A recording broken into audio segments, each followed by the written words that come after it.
Books lately, Trace? No, I haven't. You know, Dee, the United Nations have proclaimed 1990 as Literacy Year.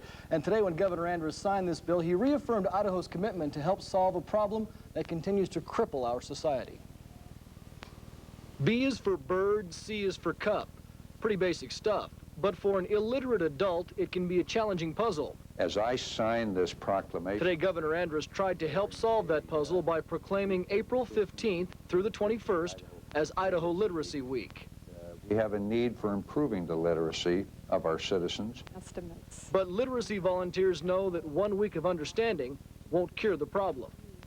Idaho has been assigned an illiteracy rate of 8% of the adult population. Let's just stop a minute and go back in the story. Mavis Burwell specializes in teaching immigrant adults how to read. Read the words first. And with Idaho's increasing foreign population, she performs a much-needed service. But it's not just immigrants having trouble crossing the literacy barrier.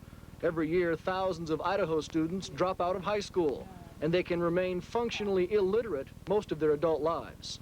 They've just been able to bluff their way through. Experts say one of the reasons more functionally illiterate people don't get help is because they're either intimidated or embarrassed. But with basic study guides and a personalized atmosphere, it can help ease some of the fears. It's all very private and always one-to-one. And that technique is one of the reasons Mavis Burwell is Literacy Volunteer of the Year. But she's not in it for the awards. She's in it for the rewards. I have never met anyone that hasn't just been a very gracious, generous, loving person.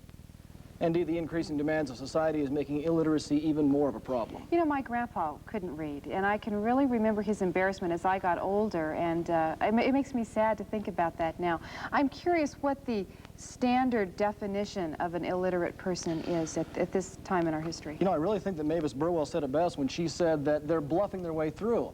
In fact, it gets to be a problem when they look for job applications, they can't understand those, and more importantly, election ballots. They have no idea what's on an election ballot, so that really hurts. Are more people trying to get help? When they find out, Dee, that they can't find a job, when they find out that they can't help their children with their homework, that's when they seek out help. Well, and a neat thing about this Literacy Week is that people will be hearing more and more about it and finding out that there is help available. Indeed, they will.